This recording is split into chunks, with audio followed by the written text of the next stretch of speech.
Halo kaum intelektual sekalian. Penduduk asli Indonesia atau penduduk asli Nusantara itu adalah Timor Leste. Yes, Anda tidak salah dengar. Penduduk asli Nusantara itu sebenarnya Timor Leste. Lah, kok Timor Leste? Timor Leste kan beda negara gitu. Pelan-pelan ya, akan saya jelaskan ya. Jadi menurut data, lagi-lagi kita bicara by data, data yang ilmiah. Menurut penelitian, ya saya akan tampilkan datanya di sini ya. Jadi sekitar 50.000 tahun yang lalu, yang pertama kali menginjakkan kaki di Nusantara itu adalah Melanesia. Garis bawah ya, Melanesia. Melanesia ini siapa? Melanesia ini adalah orang Papua. Lah, apa hubungannya dengan Timor Leste? Papua dan Timor Leste itu tidak semuanya tapi ya, masih ada hubungan darah. Jadi di Timor Leste itu ada orang Melanesia. Itu menurut data guys. Kalau saya ngomong seperti ini akan banyak nanti orang kono yang nggak terima gitu ya. Akan banyak yang kejang-kejang gitu ya. Padahal saya ngomong by data, data yang ilmiah. Jadi kalau mau bantah, bantah pakai data ya. Saya tidak asal mangap di sini ya. Ini bukan saya karang-karang ya. Jadi penduduk asli Nusantara atau penduduk asli Indonesia itu adalah warga Timor Leste. Nah, yang jadi pertanyaan, kalau Timor Leste itu penduduk asli Nusantara, lalu kenapa mereka memisahkan diri? Nah, ini cerita yang sangat panjang sekali ya. Kemudian bagaimana dengan Papua? Kalau Papua itu sebenarnya penduduk asli Nusantara, kenapa mereka pengen memisahkan diri? Apa alasannya? Apakah ini ada hubungan dengan agama gitu? Apakah karena dijolimi gitu? Apakah karena dikucilkan gitu? Apakah karena warga Konoha itu tidak peduli dengan minoritas gitu? Bagaimana faktanya sebenarnya? Jadi di video ini saya akan bahas sampai ke akar-akarnya dan saya tidak berpihak di sini ya. Saya akan jelaskan kronologinya kenapa saya mengatakan bahwa orang Timor Leste itu adalah penduduk asli Nusantara atau Indonesia. Sekitar 50.000 tahun yang lalu, yang pertama kali menginjakkan kaki di Nusantara itu adalah Melanesia. Mereka berasal dari mana? Berasal dari Afrika. Ya, mereka datang dari Afrika. Itu sebenarnya nomaden ya, berpindah-pindah gitu ya. Pada saat zaman prasejarah ya, sampailah mereka ke tanah Papua. Dulu ya, dulu banget ya, tanah Papua itu masih nyambung dengan Australia. Enggak benar-benar nyambung banget. Ini secara antropologi ya, ya enggak nyambung-nyambung banget. Tapi makhluk hidup yang ada di Papua itu bisa pergi ke Australia tanpa terhalang laut. Makanya binatang-binatang yang ada di Papua itu ada miripnya dengan binatang yang ada di Australia. Jadi orang-orang yang ada di Australia juga ya kalau diteliti secara genetik, secara DNA, ada hubungannya dengan genetik orang-orang Papua. Wow, luar biasa. Nah, bagaimana dengan orang-orang Jawa gitu ya, orang Minang, orang Batak, dan lain sebagainya. Jadi, orang Jawa itu, kita mulai dari orang Jawa ya. Orang Jawa itu, menurut penelitian, ya lagi-lagi kita bicara menurut penelitian. Orang-orang Jawa, orang Melayu, orang Batak, dan sebagainya itu ya biasa disebut dengan Austronesia secara antropologi. Kita bahas masalah ini dari sudut pandang antropologi dan dari sudut pandang fakta sejarah ya. Jadi ternyata orang Jawa itu menurut penelitian ada yang mengatakan mereka itu berasal dari Yunan, China. Jadi kalau orang Jawa itu berasal dari Yunan, China, itu artinya orang-orang China sekarang di Indonesia itu Cindo-Cindo itu sebenarnya saudara kan? Ya, memang kita bersaudara semua sebenarnya. Cuman kita aja yang rasis terhadap agama lain gitu ya, rasis terhadap Cindo dan sebagainya gitu. Cindo itu saudara kita sebenarnya ya. Ya, semua kita tuh bersaudara guys ya, dari Nabi Adam gitu ya. Kita bersaudara sebenarnya. Ya, kemudian selain itu ada yang mengatakan bahwa orang Jawa itu juga berasal dari Taiwan gitu ya. Kemudian ada yang mengatakan bahwa orang Melayu juga berasal dari Taiwan, ya ada yang mengatakan ya pokoknya dari luar negeri gitu ya, bukan penduduk asli Indonesia. Kenapa saya mengatakan tidak ada penduduk asli Indonesia? Yang pertama kali menginjakkan kaki itu adalah Melanesia ya. Jadi bisa disebut yang asli itu Melanesia gitu ya. Jadi ada selang beberapa tahun kemudian gitu ya. Kenapa saya mengatakan tidak ada penduduk asli Nusantara? Karena kalau Anda tes DNA, nggak ada sejarahnya DNA orang Indonesia. Nggak ada. DNA Nusantara itu nggak ada. Yang ada apa? Kita itu ya mirip-mirip seperti Indochina gitu ya, mirip sama orang Filipina, Kamboja gitu ya. Nggak percaya? Coba nanti tes DNA. Saya nggak bohong guys. Kecuali Melanesia. Melanesia lah yang pertama kali gitu ya, penduduk asli Nusantara. Ini berdasarkan data ya, berdasarkan data dari studi genetika. Nah, bagaimana dengan orang-orang lainnya, orang Batak dan lain sebagainya? Orang Batak ada yang mengatakan bahwa mereka ini berasal dari Taiwan gitu, ada yang mengatakan dari suku Manchuria dan sebagainya ya, ada bermacam-macam ya. Kemudian orang Minang juga seperti itu ya.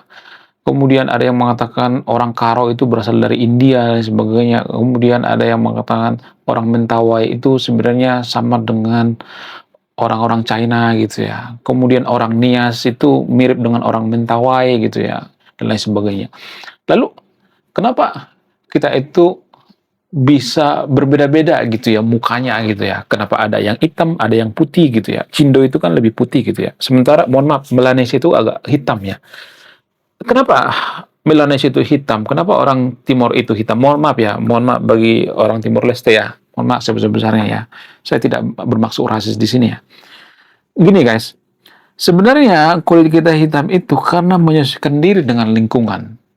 Ini berdasarkan teori evolusi. Saya tidak ngajak yang nonton video untuk percaya dengan teori evolusi ya.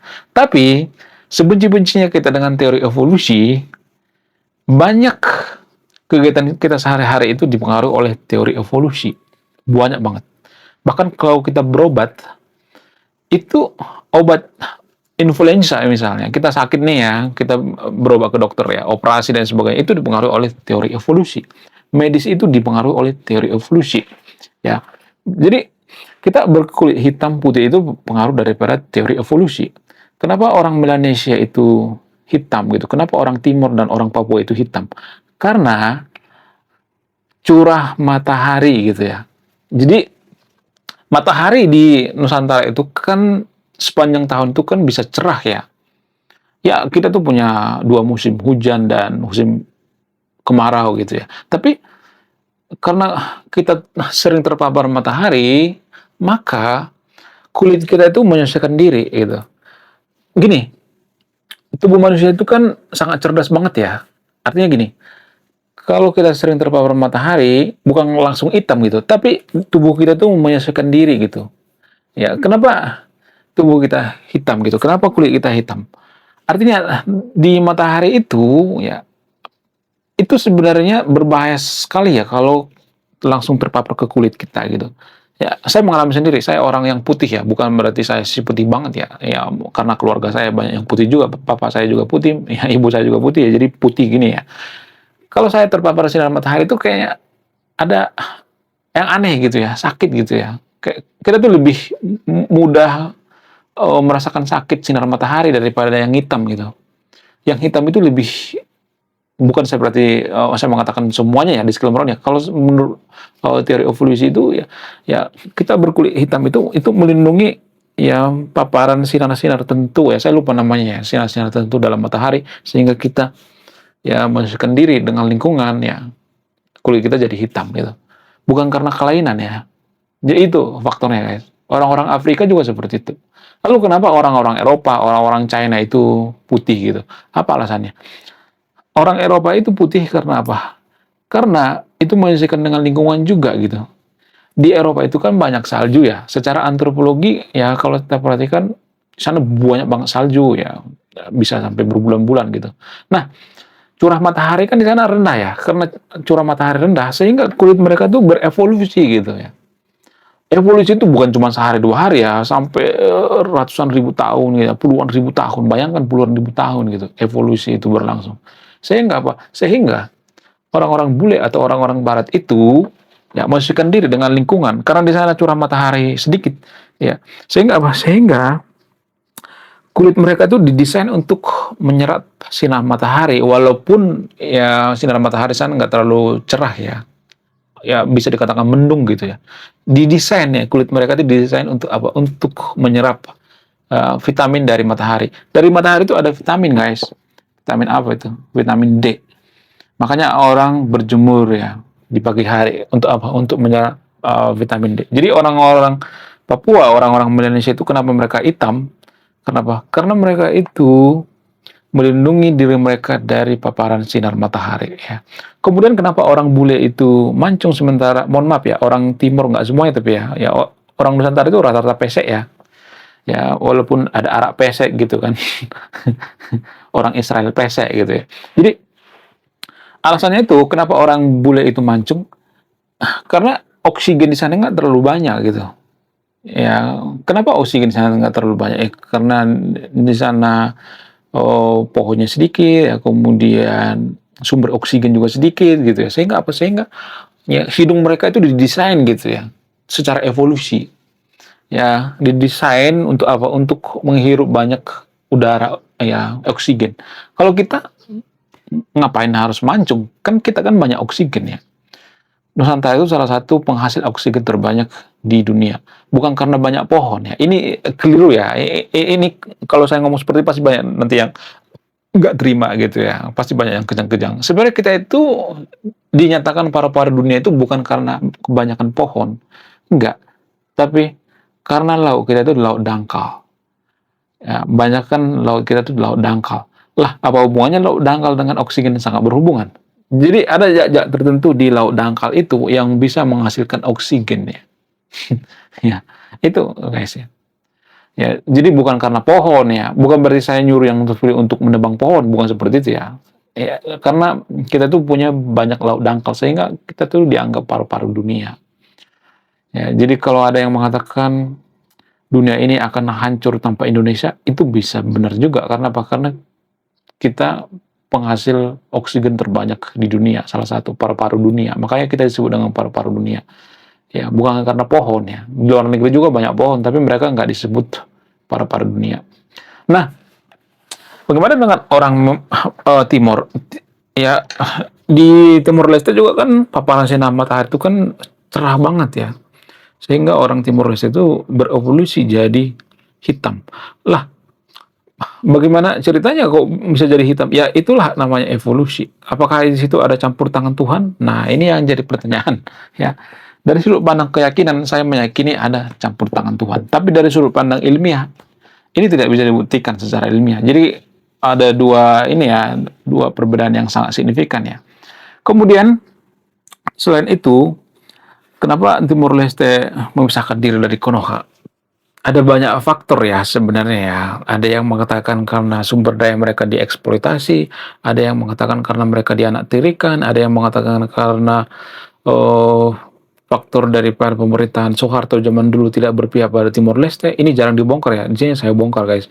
Ternyata menurut para cendekiawan dari Indonesia, ada yang mengatakan bahwa Timor Leste itu pisah dari Indonesia itu karena kebijakan Soeharto yang salah. Apa itu? Dulu Pak Soeharto itu waktu Timor Leste gabung dengan Indonesia, ada semacam kerja bakti saat Minggu pagi. Nah, ini kan melukai hati warga yang beragama Kristen karena mereka terbengkalai untuk gereja gitu. Sehingga orang-orang Timur Leste yang mayoritas Katolik itu mereka berpikir kok ini kebijakan pemerintah ini mencederai minoritas ya. Jangan dong ya. Kayaknya kita ini dianaktirikan. Nah, itu tuh sejarahnya ya. Ada faktor dari situ. Banyak faktor ya. Ada yang mengatakan dieksploitasi, ada yang mengatakan dijajah, ada yang mengatakan macam-macam pokoknya. Ada yang mengatakan faktor daripada Portugis ya, karena dulu itu Timor Leste itu jajahan daripada Portugal dan lain sebagainya. Macam-macam guys ya. Jadi tidak boleh dilihat dari satu sudut pandang. Menurut kalian gimana? Coba tulis di komentar ya. Saya tidak akan berpihak di video ini. Anda yang memutuskan. Belum kita lanjut. Jadi guys, kemarin ada yang nanya, lu apa sih kontribusinya bagi negara ini? Lu kontribusi saya ini guys ya. Nulis buku, judulnya budi tanpa pekerti. Ini temanya bahas tentang agama. Kemudian sama luka. Kisah dalam buku ini ada seorang kiai bingung memilih antara menyelamatkan hutan atau menyelamatkan 1000 anak yatim. Link pembeliannya ada di pin komentar video ini. Jadi, apakah ada penduduk asli Indonesia? Bisa dikatakan nggak ada. Tapi yang menginjakkan pertama kali kaki di Nusantara itu adalah Melanesia, yaitu orang Papua dan orang Timur. Harusnya orang Papua dan Timur itu nggak bisa lepas dari Indonesia karena mereka lah ya suku asli Nusantara.